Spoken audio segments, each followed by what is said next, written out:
ओम साईं राम। मैं अंकित तिवारी आप सभी दोस्तों का इस हिस्ट्री की स्पेशल क्लास में स्वागत करता हूं।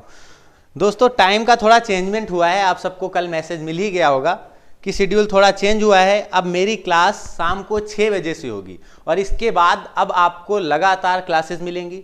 इसके बाद आपको बता ही दिया गया था कि इंग्लिश की क्लास होने वाली है और फिर इंग्लिश के बाद आपको अंबुज सर की और इसके साथ राघव सर की क्लास आपको मिलने वाली है। तो इसी क्रम में आपको पढ़ाया जाएगा। तो आज हम अपने एक नए और स्पेशल टॉपिक, जिसको मॉडर्न हिस्ट्री में ही हम पढ़ते हैं, ये होता है हमारा, जिसे हम कहते हैं सिखों का इतिहास। आज पूरा सिखों का इतिहास हमें खत्म करना है। सब लोग एक बार जल्दी से आ जाइए। आज मैं आपसे शेयर और लाइक करने के लिए बिल्कुल नहीं कहूँगा। आज मैं अपना कर्तव्य निभाऊंगा और मुझे यकीन है कि आप भी अपना कर्तव्य निभाओगे। तो ठीक है, जल्दी से आ जाइए सभी लोग। और आज हम पढ़ेंगे अपने भारत में सिखों के इतिहास को, क्या क्या इनकी रूपरेखा रही, कैसे कैसे भारत में इनका स्वरूप रहा, कहां पर किसने कौन सी विशेष उपलब्धि अर्जित की, इसको हमें समझना है। इस पर कैसे प्रश्न बनते हैं ये भी हमें समझना है। आज हम सिखों के पूरे इतिहास को समझेंगे और अगले वाले क्लास में यानी कल की क्लास में हम भक्ति आंदोलन से जुड़े हुए प्रश्नों की एक सीरीज लेकर के आएंगे, जिसे हम कल कवर करेंगे। ध्यान रखना, बहुत जबरदस्त तरीके से हमें समझना है। जो भी बच्चे मैसेज कर रहे हैं आज की क्लास कुछ अलग दिख रही है, विपिन पांडे कह रहे हैं बिल्कुल अलग दिखेगी, क्योंकि अभी आप अलग पढ़ने वाले ही हैं। जल्दी से आ जाइए सभी लोग। जो भी लोग क्लास में हैं, मैं आप सबसे कहता हूं कि जो भी चीज मैं पढ़ाऊं उसको आज नोट करते जाना, क्योंकि सिखों के इतिहास से अक्सर प्रश्न आता है। इन सिखों के 10 गुरुओं के साथ हम बंदा बैरागी और बाद में सिखों का जो भी स्वरूप रहा उसको समझेंगे। तो हेडिंग आप डाल लेंगे सिख धर्म,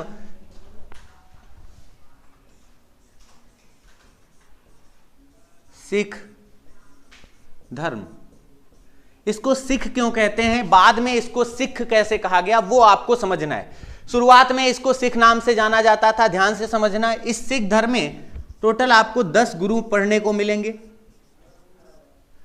इन 10 गुरुओं के साथ ही सिख धर्म समाप्त हो जाता है। कहा जाता है इसके बाद किसी भी सिख को गुरु का दर्जा नहीं दिया गया, क्योंकि ग्रंथ साहिब जो था उसको गुरु का दर्जा दे दिया गया और उसके बाद फिर उसी को गुरु मान करके बाकी लोग राजनेता के रूप में आए। इसीलिए जो बंदा बैरागी कहे जाते हैं वो सिखों के पहले राजनेता कहे जाते हैं। जरा समझना, अब यहां से हमारा एक सिख धर्म था वो शुरू हो जाता है। इस सिख धर्म में 10 गुरु होते हैं। अगर आप इनका क्रम से नाम लिखना चाहें तो आप एक बार क्रम से लिखते जाइएगा।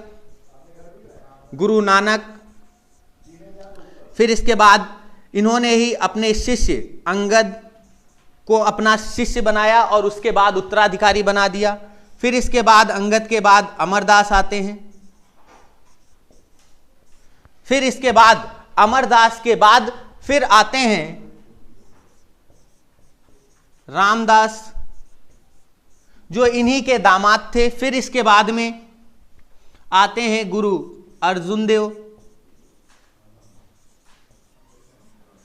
फिर इसके बाद में सिखों के क्रम से ऐसे ही नोट करते जाना। फिर इसके बाद में आते हैं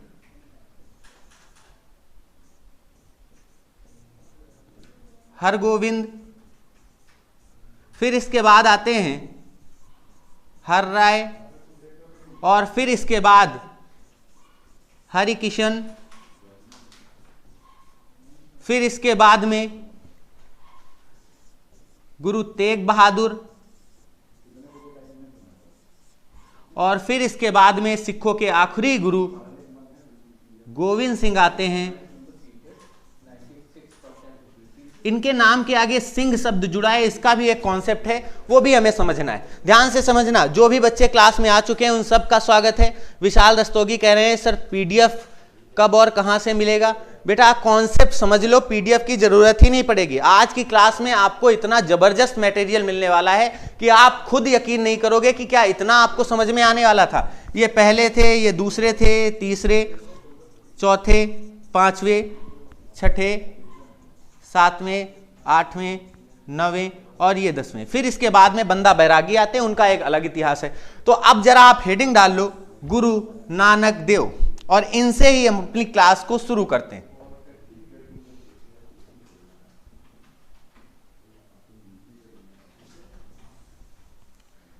गुरु नानक देव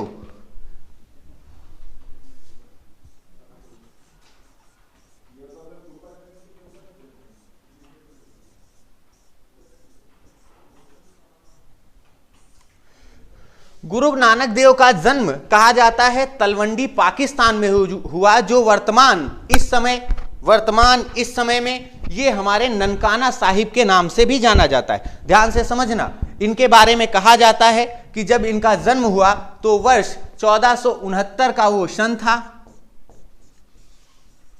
जब इनका जन्म होता है। अगर पूछा जाए जन्म स्थान, तो जन्म स्थान याद रखना तलवंडी, ये वर्तमान पाकिस्तान में पड़ता है। इसे अब एक नए नाम जिसे ननकाना साहिब के नाम से जानते हैं, इस नाम से भी अब इसे जानते हैं, यानी ये इसका नया नाम है, नया नाम है। गुरु नानक देव को कहा जाता है इन्होंने सिख धर्म को स्थापित किया, इसीलिए ये सिख धर्म के संस्थापक कहे गए।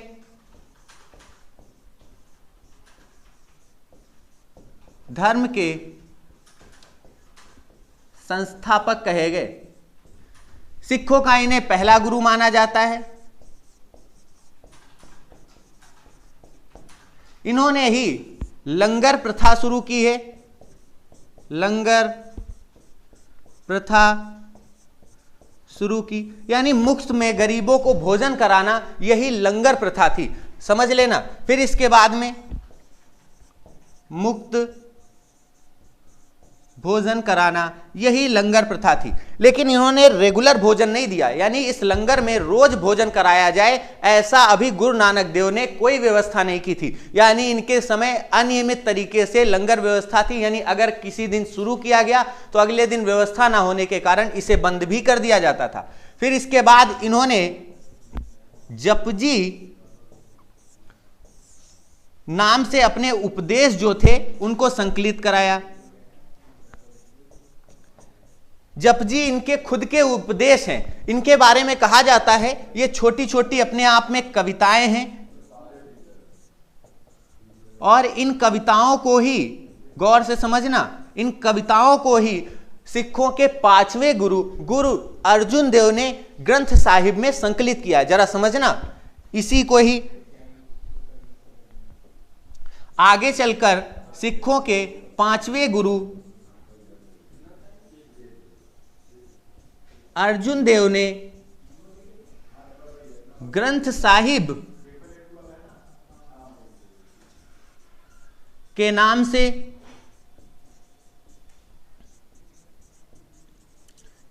संकलित किया है। समझ लेना चीजों को। ये ग्रंथ साहिब क्या है? ये वास्तव में अर्जुन देव द्वारा गुरु नानक से लेकर के जो छोटी छोटी कविताएं उनके जीवन से जुड़ी हुई थी उनका एक संकलन है। आगे चल करके इसी में गुरु गोविंद सिंह ने बहुत सारा विस्तार किया है, ध्यान से समझना। लेकिन अगर पूछा जाए जो गुरु ग्रंथ साहिब है इसकी रचना किसने की है, इसे संकलित किसने किया है, तो ध्यान रखना इसको संकलित करना और इसकी रचना करने का कार्य अर्जुन देव ने ही किया है। फिर इसके बाद में आ जाओ,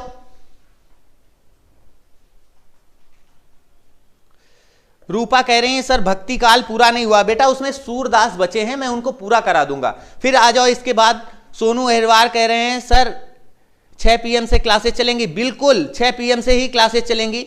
गुड इवनिंग सर, शिल्पी कह रही है बिल्कुल आप सभी को गुड इवनिंग। जल्दी से आ जाओ, हम अपने टॉपिक में गुरु नानक देव को समझ रहे हैं। गुरु नानक देव के बारे में कहा जाता है कि इन्होंने ही जपजी और लंगर वाली व्यवस्थाओं को क्या किया है, शुरू किया है। फिर इसके बाद में इन्होंने अपने बाद अपना जो उत्तराधिकारी नियुक्त किया वो लहना जो एक व्यक्ति था उसको नियुक्त किया। तो ध्यान से समझना, इनकी अगर पूछा जाए मृत्यु कहां पर होती है, जरा समझना मृत्यु कहां पर होती है, तो ये मृत्यु इनकी वर्तमान में अगर आपसे कोई पूछे तो डेरा बाबा के नाम से आप बताना। डेरा बाबा ये करतारपुर में पड़ता है, ध्यान से समझना। इनकी अगर कोई मृत्यु पूछे,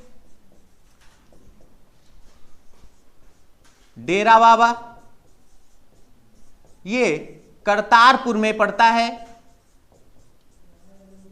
ध्यान से समझना। करतारपुर में डेरा बाबा में इनकी मृत्यु हो जाती। फिर इसके बाद में अब समझना है हमें किसे, अब समझना है हमें, ध्यान से समझना, गुरु अंगद देव को। इसको मैं शॉर्ट किए दे रहा हूं, ऐसे ही आप लोग नोट्स बनाते जाना। मैं अपना काम बहुत ईमानदारी और बहुत मेहनत से कर रहा हूं। अब आपकी जिम्मेदारी है कि आपको भी अपना काम बहुत ईमानदारी से करना है, क्योंकि इसी तरह आपको अगर कॉन्सेप्चुअल चीजों को समझना है, एक एक क्लास में जबरदस्त टॉपिक्स पढ़ने हैं, तो अब सब आपको तय करना है। मैंने अपना काम करना शुरू कर दिया है। अब सिखों के दूसरे गुरु अंगद आपके सामने हैं। इनका अगर मूल नाम कोई पूछे, मूल नाम, तो इनका मूल नाम लहना था।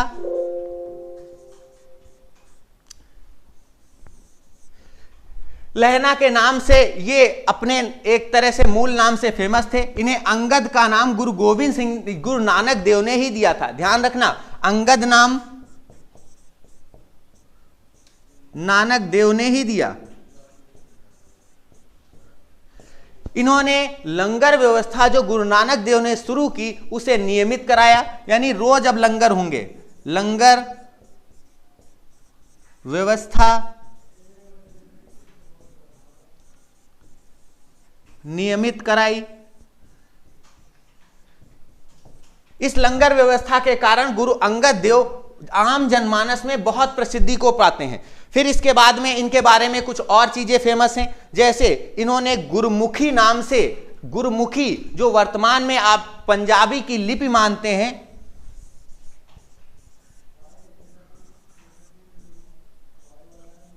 गुरुमुखी ये जो पंजाबी की आप लिपि मानते हैं, उसका इन्हें जन्मदाता कहा जाता है। इसके जन्मदाता कहे जाते हैं। तो ये थे गुरु आपके सामने अंगद। इनके बारे में कहा जाता था ये खत्री परिवार से थे, यानी बहुत अच्छे परिवार से नहीं थे। सिखों की ये एक खत्री श्रृंखला होती है, उसी से ये जुड़े हुए थे। इन्होंने अपना उत्तराधिकारी अमरदास को बनाया। अब समझना है आपको अमरदास को, तो मैं इसको साइड में किए दे रहा हूं। हेडिंग डाल लीजिए अमरदास। जितना मैं आपको बता दूं, इतना अगर आप तैयार कर लेते हैं तो आपके आने वाले हर एक एग्जाम में इस सिख धर्म से एक भी प्रश्न नहीं बचने वाला। चाहे आप किसी भी एग्जाम की तैयारी कर रहे हो, ये आपके लिए बहुमूल्य क्लास है।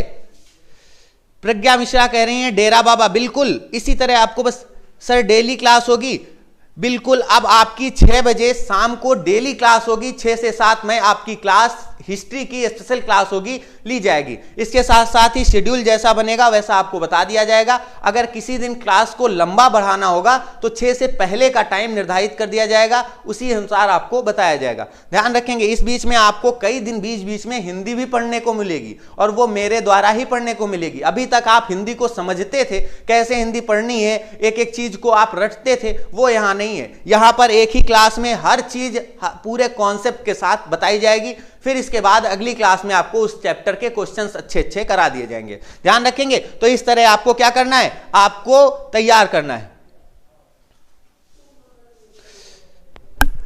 फिर इसके बाद आ जाओ आप अगले गुरु, यानी गुरु अमरदास के बारे में। गुरु अमरदास ये सिखों के क्रम से तीसरे गुरु थे। इन्होंने गोविंदवाल को अपना केंद्र बनाया। ध्यान से समझना,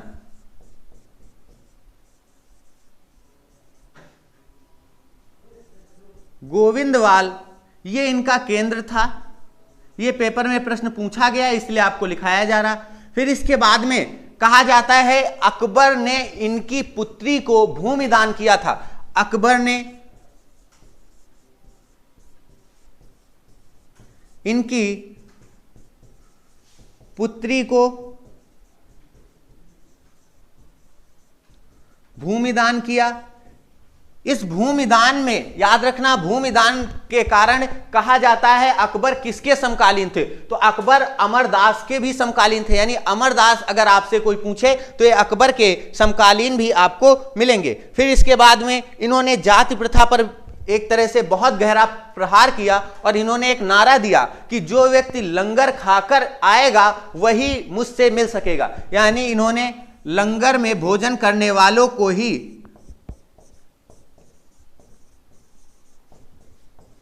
लंगर में भोजन करने वालों को ही स्वयं से भेंट करने का अवसर दिया।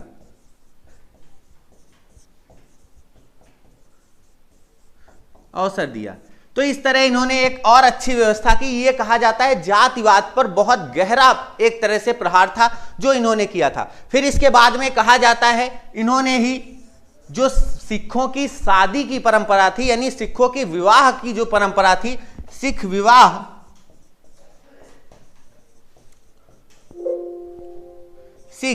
विवाह जो था उसको इन्होंने लावन के नाम से प्रसिद्धि दिलाई। ध्यान से समझना, ये सिखों के विवाह की परंपरा है, सिख विवाह परंपरा। अभी तक सिखों के विवाह ऐसे ही नॉर्मल हो जाते थे, लेकिन अब सिखों की जो शादी होती है वो लावन परंपरा से होती है। ये किसने तय किया? गुरु अमरदास ने। ये इनकी शादी का एक कॉन्सेप्ट है। बाद में इसे नाम दे दिया गया आनंद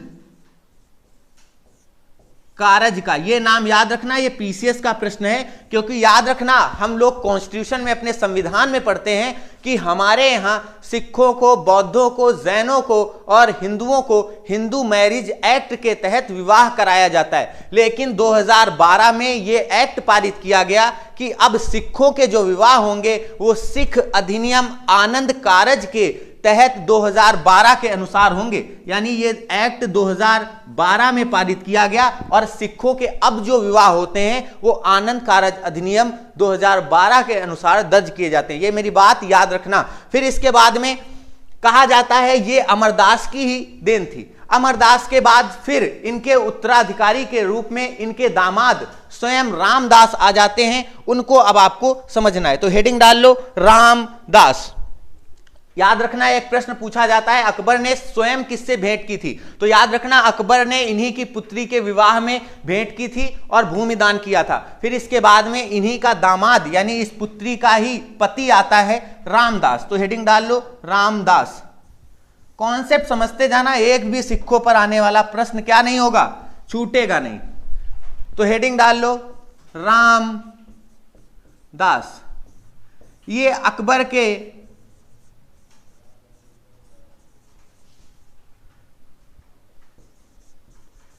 नजदीकी थे। सिख गुरुओं में अकबर के सबसे नजदीकी रामदास को ही बताया जाता है। इनको अकबर ने, ध्यान रखना, 500 बीघा जमीन दी थी और इसी जमीन पर इन्होंने, याद रखना, अमृतसर शहर बसाया।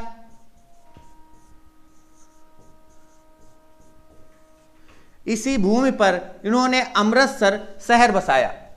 ध्यान से समझना, इन्होंने अमृतसर शहर बसाया है। बाकी आगे की जो चीजें हैं वो आपको अभी और समझनी। फिर इसके बाद में इन्होंने एक काम और कर दिया कि जो गुरु का पद था, यानी सिखों का जो पद था, उसे पैतृक बना दिया। यानी इन्होंने सिख गुरु पद इसको पैतृक बना दिया। यानी अब इनके बाद अब इनका पुत्र गद्दी पर बैठेगा, ऐसा इन्होंने क्या कर दिया, एक नियम बना दिया। फिर इसके बाद इनके गुरु अर्जुन देव आ जाते हैं। अब आपको अर्जुन देव के बारे में समझना है, जरा ध्यान से समझना। अर्जुन देव को अब आप समझने वाले हैं। इन्हें सच्चा पादशाह के नाम से भी जाना जाता है। तो हेडिंग डाल लो अर्जुन देव।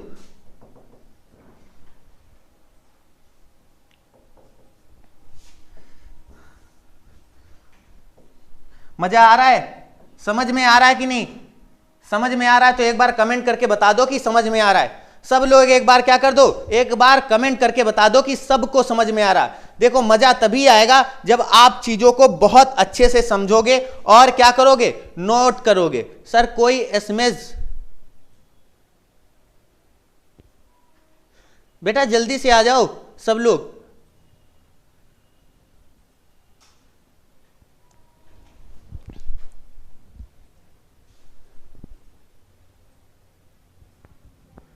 बिल्कुल, गोलू कह रहे हैं 500 बीघा जमीन दी थी रामदास को, बिल्कुल दी थी। इसी तरह आपको बताना है सब लोगों को, क्या करके, कमेंट करके। जल्दी से आ जाओ भाई सब लोग।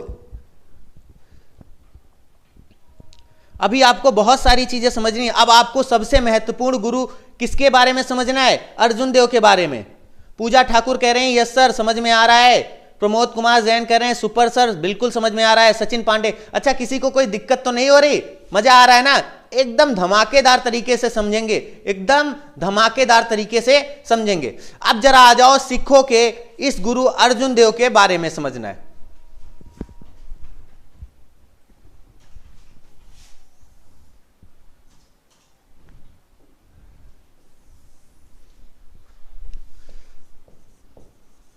अर्जुन देव क्रम से आपने देख रखा है कि ये सिखों के 5वें गुरु हैं।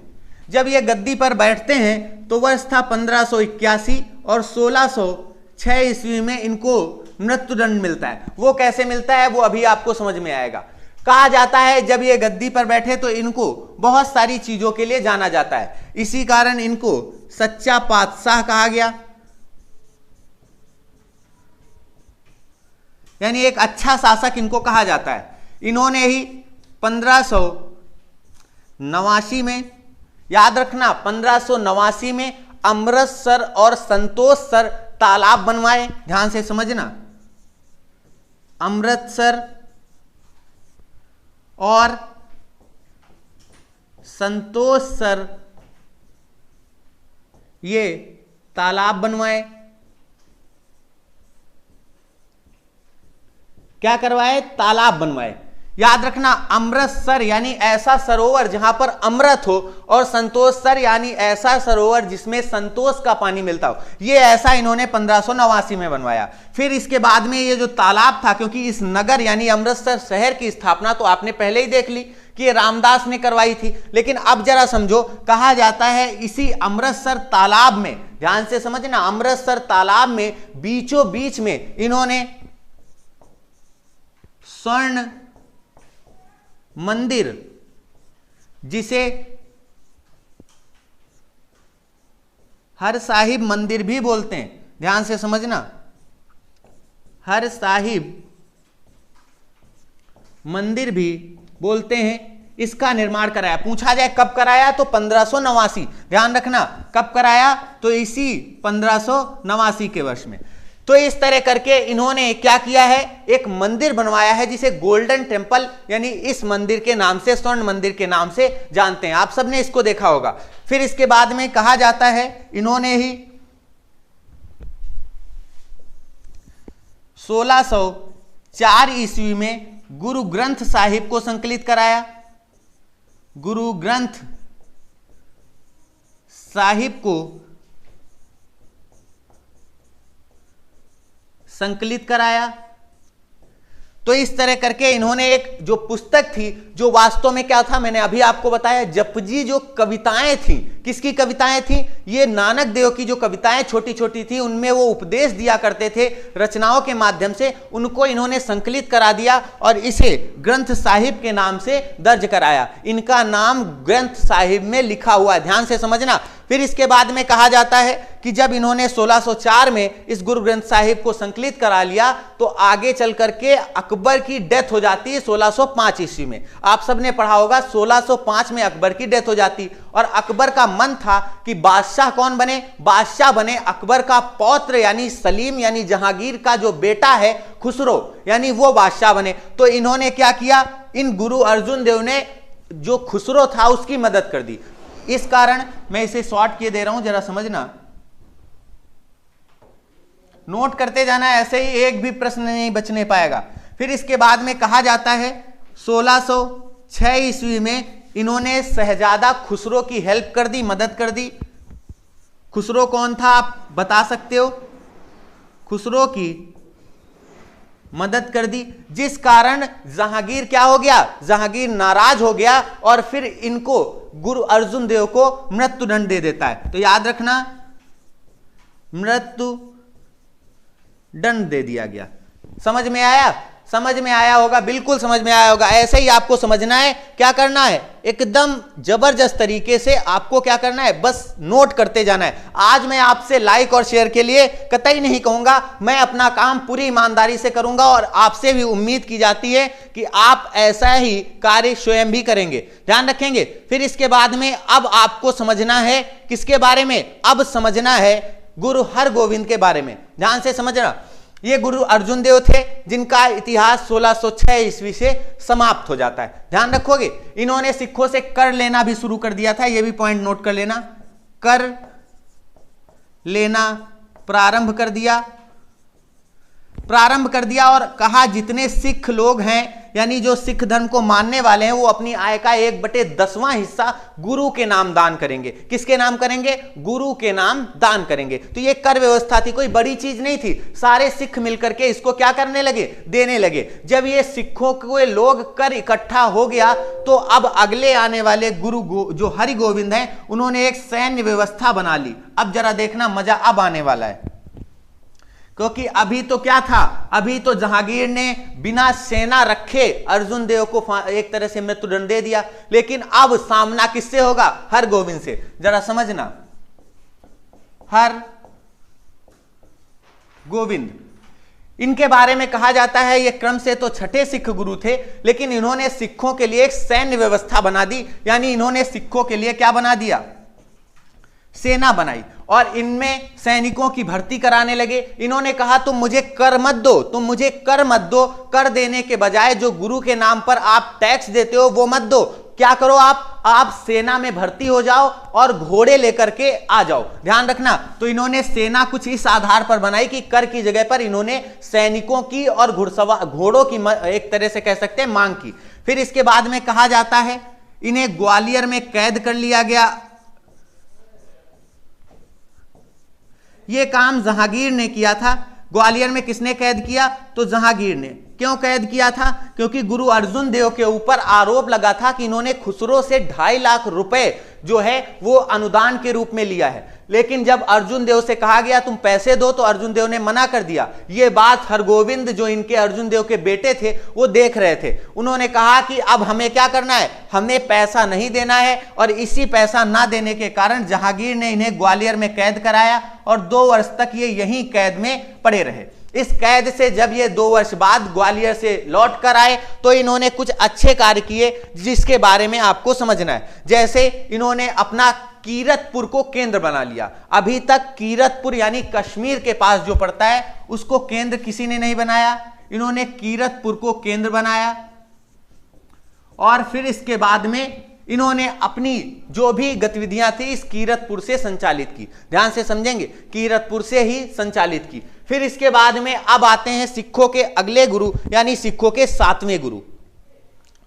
बिल्कुल देखो, अनिल कुमार कह रहे हैं इन्होंने तलवार रखने की अनुमति दी थी। बिल्कुल, इन्होंने 2 तलवारें धारण की। अभी तक 2 तलवारें धारण करने का कोई उदाहरण नहीं मिलेगा। इन्होंने 2 तलवारें भी धारण की। लिख लो बेटे, ऐसे ही नोट करते जाना एक एक पॉइंट को। फिर आ जाओ सिखों के 7वें गुरु जिनके बारे में आपको समझना है, गुरु हरि राय। हरि राय के बारे में बहुत जबरदस्त चीजें हैं, बहुत जबरदस्त इनके बारे में कॉन्सेप्ट है। गुरु हरि राय, अब इन्होंने भी क्या किया है, मुगलों से देखो सिख गुरुओं की शुरुआत में भले ही आपस में बनती रही लेकिन बाद में इनसे क्या रहती है, बाद में इनसे शत्रुता चलती रहती है। क्यों? क्योंकि दोनों के जो मतभेद थे वो सामने आने लगे। और फिर इसके बाद में आप सिखों के आप अगले गुरु हरि राय के बारे में समझोगे। ये गुरु हरि राय क्या थे इनको जरा समझना। कहा जाता है कि जब गुरु हरि राय गद्दी पर बैठे तो इन्होंने भी क्या किया, इन्होंने भी दारा सिकोह की मदद कर दी। पूछा जाता है किसकी मदद की इन्होंने, तो दारा सिकोह की मदद कर दी। यानी उत्तराधिकार का जो युद्ध चल रहा था उसमें भाग ले लिया। उत्तराधिकार युद्ध में भाग लेने वाले सिख गुरु।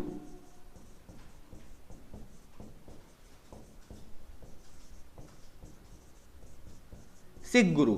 फिर इसके बाद में कहा जाता है जब समूहगढ़ का युद्ध हुआ दारा और औरंगजेब के बीच में, तो इस समूहगढ़ के युद्ध में दारा घायल हो गया तो दारा का इलाज भी इन्होंने किया, दारा का इलाज किया था। फिर इसके बाद में कहा जाता है कि जब औरंगजेब को यह बात पता चली कि दारा सिकोह की मदद कर रहे हैं कौन, गुरु हरि राय, तो इनको दिल्ली बुलाता है। लेकिन ये जाने से मना कर देते हैं और अपने पुत्र यानी अपना प्रतिनिधि किसे भेजे हैं इन्होंने, तो याद रखना प्रतिनिधि अपने पुत्र राम राय को इन्होंने दिल्ली यानी औरंगजेब के पास भेजा और औरंगजेब को इसने बहुत प्रसन्न करने का एक काम किया है। औरंगजेब को यह प्रसन्न करता है, जिस कारण गुरु हर राय ने अपना उत्तराधिकारी इसे बनाने से मना कर दिया था और अपना उत्तराधिकारी बनाया अपने छोटे बेटे हरकिशन को। ध्यान से समझना, अपना छोटा बेटा जो था उसको हरकिशन को इन्होंने उत्तराधिकारी बनाया। अनिल कुमार कह रहे हैं सर दारा को आशीर्वाद दिया था। बिल्कुल आशीर्वाद दिया था कि इस युद्ध में तुम जीतो, लेकिन क्या हुआ, युद्ध आखिर में जो समूहगढ़ का युद्ध था उसमें दारा शिकोह हार गया था। जब घायल हुआ तो उसका इलाज भी इन्होंने ही किया था। बिल्कुल आप ऐसे ही बताना है आपको। गोनू कह रहे हैं सर खुसरो किसका बेटा था? बेटा खुसरो जो था वो सलीम यानी जहांगीर का बेटा था। अकबर चाहता था कि खुसरो ही गद्दी पर बैठे क्योंकि बहुत उदार था, लेकिन ऐसा हुआ नहीं। अचानक अकबर की डेथ हो जाती है और उसके बाद फिर क्या होता है, फिर इन्होंने एक तरह से जहांगीर को गद्दी मिल जाती है। ध्यान रखेंगे। फिर इसके बाद में जब आपको समझ में आ गया, अगले प्रश्न की ओर बढ़ जाओ। फिर इसके बाद प्रतिनिधि अपने पुत्र राम राय को भेजा। फिर इसके बाद में जब इसने औरंगजेब को खुश करने का काम किया, यानी इसने अपनी चापलूसी करनी शुरू कर दी, सिख के जो गुरु का पद था उसको धूमिल करने का प्रयास किया, तो इसे फिर हटा देते हैं और अपना उत्तराधिकारी किसे बना लेते हैं? हरिकिशन, जो इनका एक छोटा बेटा था।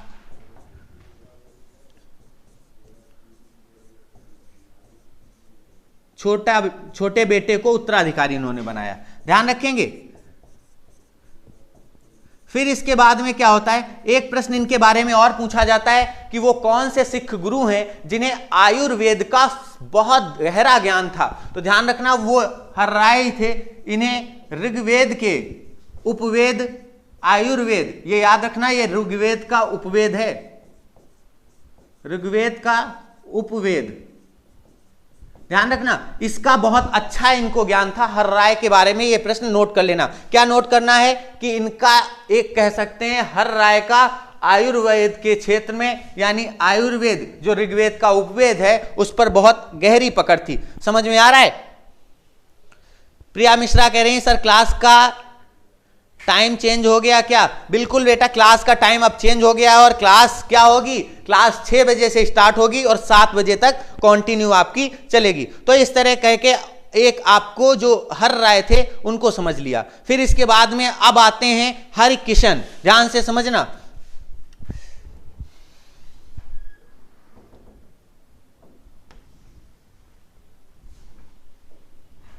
अगर पूछा जाए हर्राय किसके समकालीन थे तो याद रखना औरंगजेब के। ध्यान रखोगे, औरंगजेब के। अब इतना मेरे बच्चे सब कर लेंगे क्योंकि सबको पता है दारा का युद्ध किससे होता है। अभी आप मुगलों को पढ़ के आए हो, औरंगजेब के समकालीन थे। फिर इनके बाद इनका छोटा पुत्र हरकिशन गद्दी पर बैठता है। इसकी उम्र मात्र 6 वर्ष थी क्योंकि बहुत छोटा था जब इसको गद्दी मिल गई। इसके जो कहते हैं जो अनुयायी थे, जो इसके अनुयायी थे वो हरि राय कहलाए। ध्यान रखना। फिर इसके बाद में इसका अपने भाई राम राय से विवाद रहा। भाई राम राय जो औरंगजेब के पास गया था, राम राय से विवाद रहा और जब इसने विवाद किया तो राम राय क्या करता है, ये अभी तक याद रखना ये सिखों की गुरु की गद्दी पर बैठे थे, लेकिन राम राय क्या करता है, सिखों की जो गुरु की गद्दी थी वो दूसरी स्थापित कर देता है। यानी दूसरी गद्दी स्थापित कर दी इसने। कहां पर? दूसरी गद्दी इसने स्थापित कर दी देहरादून में। देहरादून यानी उत्तराखंड में इसने दूसरी गद्दी स्थापित कर दी। तो ये थे वास्तव में आपके हरकिशन। इनकी मात्र 4 वर्ष गद्दी पर रहे और इसके बाद इनकी डेथ हो जाती है। इन्होंने अपना उत्तराधिकारी गुरु तेग बहादुर को बनाया है। ये सिखों के कौन से गुरु थे? 8वें थे। तो अब हिंद की तेग यानी गुरु तेग बहादुर को अब आपको समझना है। एक बार कमेंट करके बता दो कैसी चल रही है क्लास, मजा आ रहा है? एक बार जबरदस्त कमेंट करके सबको बताना है। अभी आपको गुरु तेग बहादुर के बारे में समझना है, इन्हें कैसे हिंद की तेग और कैसे औरंगजेब के सामने इन्होंने सिर ना झुकाने के कारण मृत्युदंड को कबूल किया था। जरा समझना।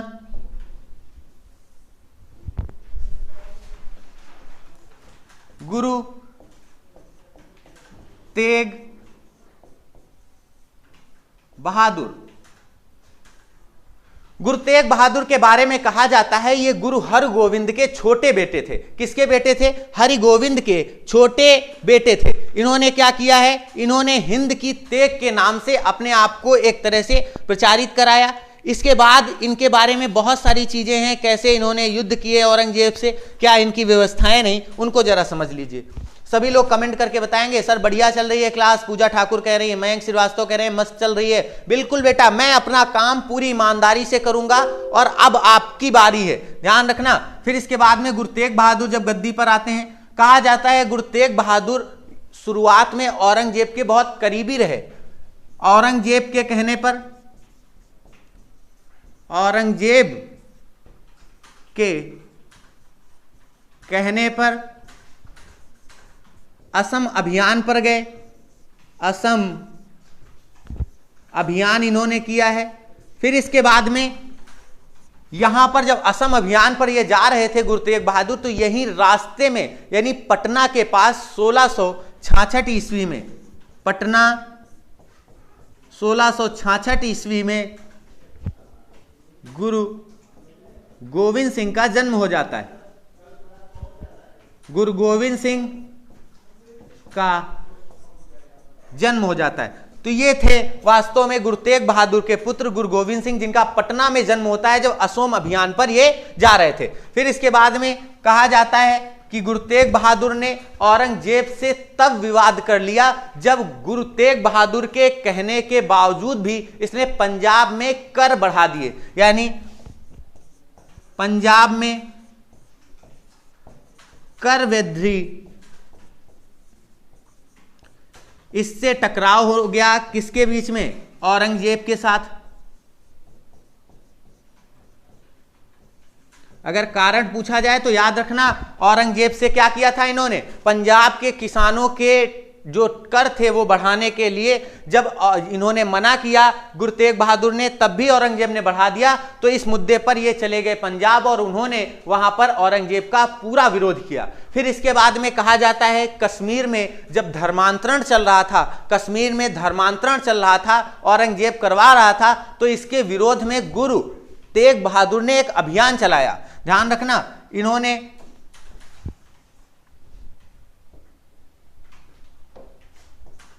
औरंगजेब के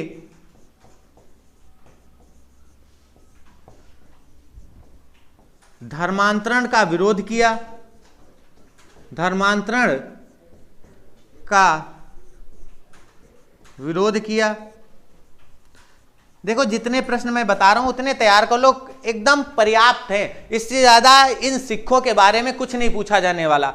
एक कॉन्सेप्ट है, एक टॉपिक है भक्ति आंदोलन का, एकदम जबरदस्त तरीके से समझ लो। गोनू कह रहे हैं यस सर बहुत बेस्ट पढ़ा रहे हैं, बिल्कुल ऐसे ही बस समझ जाओ, एक बार कॉन्सेप्ट को क्लियर कर लो, एकदम जबरदस्त तरीके से समझ जाओगे। विशाल रस्तोगी कह रहे हैं सर हिस्ट्री की कौन सी बुक ले लूं? बेटा कोई भी बुक एक आपके पास होनी चाहिए। वैसे मेरे हिसाब से आप देखें तो ज्ञानचंद की बुक ले लीजिए, बहुत अच्छी बुक मानी जाती। फिर इसके बाद में कहा जाता है गुरु तेग बहादुर को जब औरंगजेब ने धर्मांतरण का एक तरह से विरोध जब इन्होंने औरंगजेब के खिलाफ किया गुरु तेग बहादुर ने, तो औरंगजेब ने इन्हें गिरफ्तार करा लिया और गिरफ्तार करने के बाद इन्हें शीशगंज ले आया। शीशगंज, ये शीशगंज दिल्ली में पड़ता है और यहीं पर इनको मृत्युदंड दे देता है। शीशगंज दिल्ली में मृत्युदंड, और दिया किसने था? याद रखना औरंगजेब ने, ध्यान रखोगे। तो सिखों के दूसरे गुरु जिनको मृत्युदंड दिया गया, एक थे अर्जुन देव यानी 5वें, और ये क्रम से 9वें सिखों के गुरु थे जिनको क्या किया गया? मृत्युदंड दिया गया। उधर जहांगीर ने मृत्यु दिया था अर्जुन देव को, इधर गुरु तेग बहादुर को मृत्युदंड कौन दे रहा है? औरंगजेब। समझ में आया? इसके बाद इनके बारे में एक प्रश्न और याद रखना, इन्हें हिंद की तेग कहा जाता है। हिंद की तेग नाम से इनको जाना जाता है। तो इस तरह करके ये गुरु तेग बहादुर थे। इसके बाद अब हमारे पास सबसे बहुमूल्य सिखों के गुरु गुरु गोविंद सिंह आएंगे, जिन्होंने एक ऐसी व्यवस्था का निर्माण कर दिया जिससे सिख की जो आज की स्थिति है वो आपको समझ में आएगी। ध्यान रखना, सिखों के वैसे तो वो आखिरी गुरु थे, लेकिन बाद में उनके बारे में कितनी सारी चर्चाएं हैं वो अभी आपको समझनी। सब लोग कमेंट करके बताओ कितना लेट हो गई हूं। बिल्कुल, आदित्य कह रहे हैं सुपर सर, बिल्कुल थैंक यू बेटा। सब लोग ऐसे ही कमेंट करके बताते रहना और क्लास को क्या करते रहना, शेयर करते रहना। अब जरा समझ लो,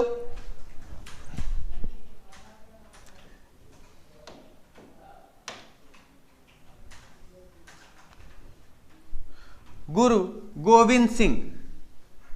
अच्छा, आपको कैसी लग रही? कल आपको इन धार्मिक जो आपको चैप्टर पढ़ाया गया, धार्मिक आंदोलन यानी जो भारत में भक्ति आंदोलन था, इस पर क्वेश्चंस आपको कल कराए जाएं। जैसा आपको अच्छा लगे आप बिल्कुल कमेंट करके बताइए, क्या आपको क्वेश्चन कराए जाएं? बिल्कुल सबको बताना है, ध्यान रखना। फिर इसके बाद में हेडिंग डाल लो गुरु गोविंद, गुरु गोविंद सिंह, गुरु गोविंद सिंह। इनके बारे में बहुत सारे प्रश्न हैं। जैसे अगर इनके बारे में पूछा जाए इनका जन्म कब हुआ, तो ध्यान रखना इनका जन्म 1675 में हुआ था और 1708। यस सर करवा दो, चंचला निगवाल करें, बिल्कुल।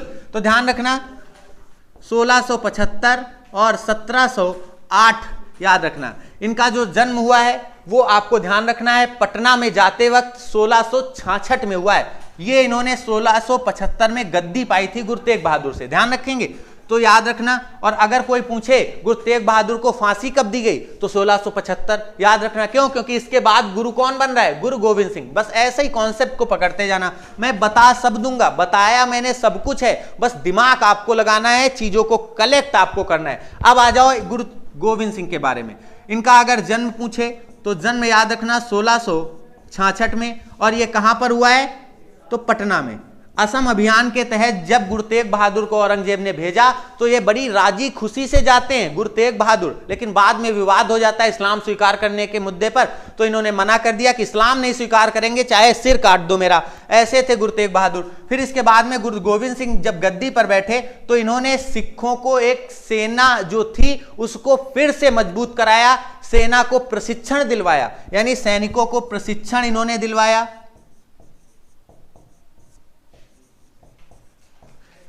सैनिकों को प्रशिक्षण दिलवाया और एक नारा दिया कि एक सिख 1.25 लाख के बराबर है, एक सिख 1.25 लाख के बराबर है, ऐसा इन्होंने प्रचारित कराया।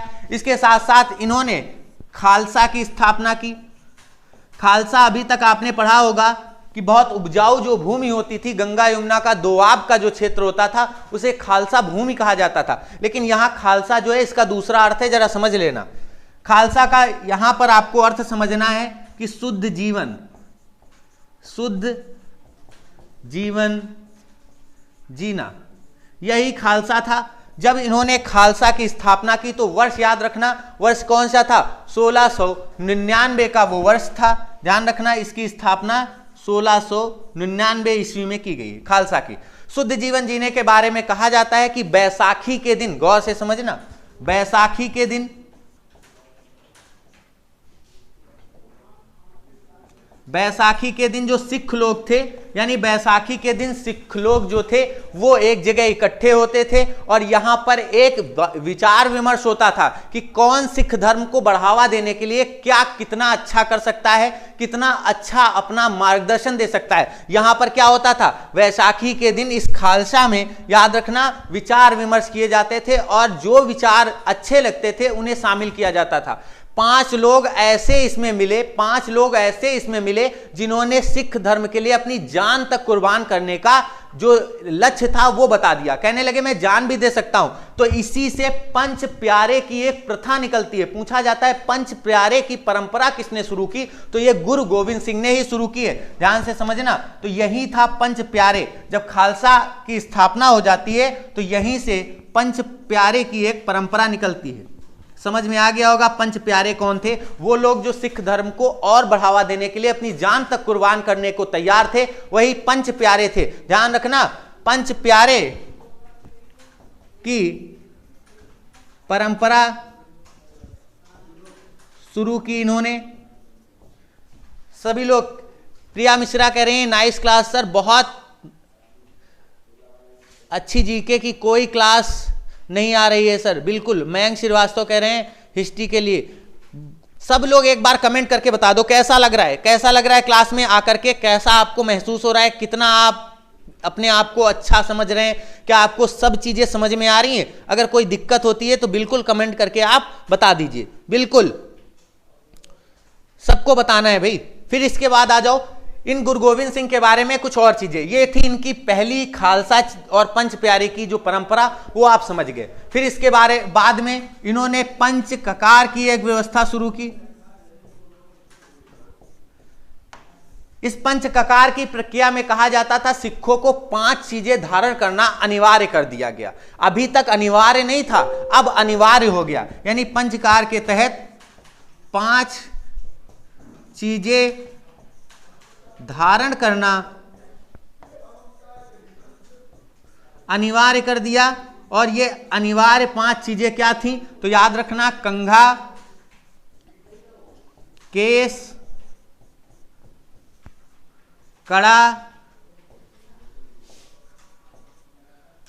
फिर इसके बाद कच्छा, और इसके साथ साथ ही इन्होंने पंच प्यारे में 5 चीजों को क्या किया है, शामिल किया। सब लोग एक बार कमेंट करके बताओ भाई, आज की क्लास में आप लोग जुड़ क्यों नहीं रहे, क्या बात हो गई, आग लगा दी। मयंक कह रहे हैं आग लगा दी। बिल्कुल, सब लोग क्या करो, एक बार कमेंट करके बता दो कि कैसी लग रही है क्लास, सब लोग बता दो भाई। फिर इसके बाद में इनके बारे में जब आप इतनी चीजें समझ गए, इसमें एक चीज और याद रखना, इसमें तलवार भी, छोटा जो यंत्र होता था कृपाण, उसे भी दर्शाया गया। ध्यान रखोगे, कंघा, केस, कड़ा, कच्छा और कृपाण, इस तरह करके इन्होंने एक ये व्यवस्था शुरू की। फिर गुरु गोविंद सिंह के बारे में कहा जाता है इन्होंने ग्रंथ साहिब जो था उसका विस्तार कराया। ग्रंथ साहिब का विस्तार कराया। ग्रंथ साहिब का इन्होंने क्या कराया है, विस्तार कराया है। तो इतनी चीजें इन सिख गुरु के, गुरु गोविंद सिंह के बारे में आपको समझनी है, ध्यान रखोगे। फिर इसके बाद में आगे चल करके इनकी महाराष्ट्र में नांदेड़ नाम की एक जगह है, जहां पर क्या हो जाती है, जहां पर इनकी डेथ हो जाती है। ध्यान रखना, डेथ नहीं हुई थी, इनकी हत्या कर दी गई थी। तो नांदेड़ महाराष्ट्र में ये पड़ता है, नोट कर लेना है ऐसे ही, महाराष्ट्र, यहां पर इनकी हत्या हो जाती, ध्यान रखोगे, हत्या हो जाती थी। तो ये थे सिखों के 10 आपके सामने गुरु और इनकी पूरी चर्चा। सुपर क्लास, गोलू बेबी कह रहे हैं, गगन कह रहे हैं बहुत बढ़िया सर, बहुत अच्छा पढ़ाया। बिल्कुल, थैंक यू सभी को। फिर इसके बाद में इनके बारे में कुछ चीजें और समझ लो। जैसे इन्होंने गंगा जमनी, एक जो कमंडल था वो पूछा गया इनके बारे में, गंगा जली, ये इनका कमंडल था, याद रखना। गुरु गोविंद सिंह का कमंडल एक बार पेपर में पूछा गया है। कमंडल, इसको कहते थे गंगा जली, ध्यान रखोगे। इन्होंने ही गुरुमता, एक प्रथा होती है, गुरुमता प्रथा होती है, इसको शुरू किया है। ये गुरुमता प्रथा पता क्या थी, सिखों को भारत में वर्ष में 4 बार एकत्रित होना पड़ता था। क्यों एकत्रित होना पड़ता था, क्योंकि औरंगजेब जैसे कट्टर शासक थे, कब किसको कहां निपटा दें कोई भरोसा ही नहीं था।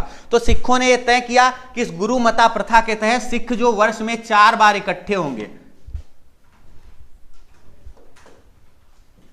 वर्ष में 4 बार एकत्रित होंगे। ये 4 बार एकत्रित होंगे और इन्होंने कहा ये 4 बार कौन कौन से त्योहार होंगे, एक वैसाखी होगा, दूसरा होली होगा, तीसरा दीपावली होगा और चौथा दशहरा होगा। ध्यान रखना, अगर पेपर में ऑप्शन में आता है तो ध्यान रखना, होली, दीपावली ये हमारे दोनों लोगों के मुख्य त्योहार हैं। इसी तरह दशहरा और फिर इसके बाद वैशाखी, ये 4 जो त्योहार हैं इन पर सभी सिख क्या होंगे, इकट्ठा हो जाएंगे। आप सब देखते होंगे पटना में जब गुरु गोविंद सिंह की हर वर्ष जयंती मनाई जाती है तो बड़ी धूमधाम से मनाई जाती है।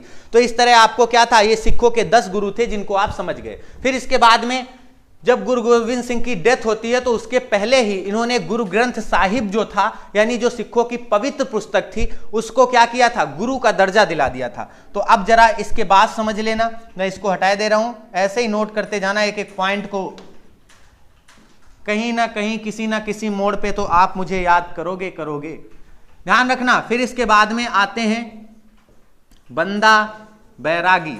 ये सिख गुरु नहीं थे, ये सिख गुरु नहीं थे, क्योंकि क्या हुआ था, कॉन्सेप्ट समझ लो। यहां पर गोविंद सिंह जब मरते हैं, यानी उनकी डेथ होती है, उनकी जब हत्या कराई जाती है, तो कहा जाता है उन्होंने ग्रंथ साहिब को, ग्रंथ साहिब जो पुस्तक थी, ये याद रखना ये बुक थी, इसके बारे में पूरा आप समझ गए। फिर इसके बाद में इसको ही क्या कर दिया, इसको गुरु का दर्जा दिला दिया, गुरु का दर्जा। इन्होंने कहा सिखों के 10वें गुरु के बाद अब कोई गुरु नहीं बनेगा। ध्यान रखना, अगर पूछा जाए सिखों का अंतिम गुरु, तो आप सब बता दोगे कि सिखों का अंतिम गुरु कौन था, तो गुरु गोविंद सिंह। बिल्कुल मेरे बादशाहों, इतना आप तैयार कर लेना, एक एक प्रश्न आपका सिखों के ऊपर बिल्कुल कंप्लीट सही होगा। ध्यान रखना, बंदा बैरागी को जब आप समझे तो बंदा बैरागी के बारे में याद रखना 1708 से लेकर 1716 तक रहते हैं, लेकिन याद रखना 1716, लेकिन याद रखना ये सिख नेता थे, सिख नेता थे, जिनको 1716 में फर्रुखसियर ने, याद रखना फर्रुखसियर ने हत्या करा दी। फर्रुखसियर ने क्या करा दिया, हत्या करा दी। इनके शरीर के ऊपर हाथी चढ़वा दिए थे, इनके शरीर के ऊपर हाथी चढ़वा दिए थे, ध्यान रखना। फिर इसके बाद में जब बंदा बैरागी की डेथ हो जाती है, उसके बाद सिख जो थे ये बहुत एक तरह से भागों में बट गए, ध्यान से समझना। इसके बाद जो सिख थे वो कई भागों में बट गए, यानी इनकी मृत्यु के बाद, इनकी मृत्यु के बाद सिख जो थे, ध्यान से समझना, जो सिख थे ये कई भागों में बट गए, कई भागों में बट गए। और ये जो भाग थे ना, इन्हीं को मिस्ल कहा जाता था, इन्हीं को मिस्ल कहा जाता था। और आगे चल करके आप देखेंगे इसी एक मिस्ल से रणजीत सिंह का जन्म होता है, जो सुकर चकिया मिस्ल से ध्यान रखेंगे। तो अब आपको ये थे सिखों के गुरु, ध्यान रखना। इसके बाद इसी एक मिस्ल जिसका नाम सुकर चकिया था, सुकर चकिया, यहां से किसका जन्म होता है, तो याद रखना रणजीत सिंह का। इनको हम मॉडर्न हिस्ट्री में पढ़ेंगे, रणजीत सिंह, जिन्होंने अंग्रेजों के दांत खट्टे किए थे पंजाब के क्षेत्र में, लाहौर के क्षेत्र में। तो इस तरह क्या करना था, आपको इन सिखों के 10 गुरुओं को समझना था। अब जरा समझना, देखो क्लास आज आपकी क्या थी, पहली क्लास थी। मैंने अपना कर्तव्य पूरा कर दिया, मैंने सिखों का पूरा इतिहास क्या कर दिया, समाप्त कर दिया। जब भारत में मुगलों का परचम लहरा रहा था, तब इन सिख गुरुओं ने अपनी एक अलग स्वतंत्र व्यवस्था बना रखी थी। इन्होंने देश के लिए बहुत सारे कार्य किए, इस कारण इनको हम याद करते हैं। आज हम सिख धर्म को पढ़ रहे थे। ध्यान रखना, आप सबके लिए 2 लाइनें हैं, अच्छे से समझना, इन 2 लाइनों को जीवन में अपने उतार लेना। ध्यान रखना, क्या ये देश उन्हीं का है जो युद्धों में मर जाते हैं? ऐसा युद्ध वतन के खातिर सबको लड़ना पड़ता है, संकट की घड़ियों में सबको सैनिक बनना पड़ता है। ये हमें बंदा बैरागी जैसे लोग सिखाते हैं, तेग बहादुर अर्जुन देव जैसे लोग सिखाते हैं। संकट की घड़ियों में सबको सैनिक बनना पड़ता है। जो भी कौम वतन के खातिर मरने को तैयार नहीं, उसकी संतति को आजादी जीने का अधिकार नहीं। इस्लाम ने स्वीकार किया था गुरु तेग बहादुर ने, इस कारण उनको मृत्युदंड दे दिया गया था, यानी उनकी संतति को जीने का अधिकार नहीं। घास फूस की रोटी खाकर राणा नहीं लड़े थे क्या? आप ही लोग सिर्फ नहीं करते, सबने किया है ये। घास फूस की रोटी खाकर राणा नहीं लड़े थे क्या? बंदा बैरागी के तन पर हाथी नहीं चढ़े थे क्या? बंदा बैरागी के तन पर हाथी नहीं चढ़े थे क्या? ये गाथा उनको सूरज की लाली में रख देती है, हाड़ी रानी शीश काटकर थाली में रख देती है। बहुत बहुत धन्यवाद। जय हिंद, जय भारत। आप सभी का क्लास से जुड़ने के लिए बहुत बहुत शुक्रिया। मैं अंकित तिवारी आप सबको विदा देता हूं। कल की क्लास में मैं आपके सामने फिर उपस्थित हूंगा। तब तक के लिए आप सभी का धन्यवाद। Okay, thank you.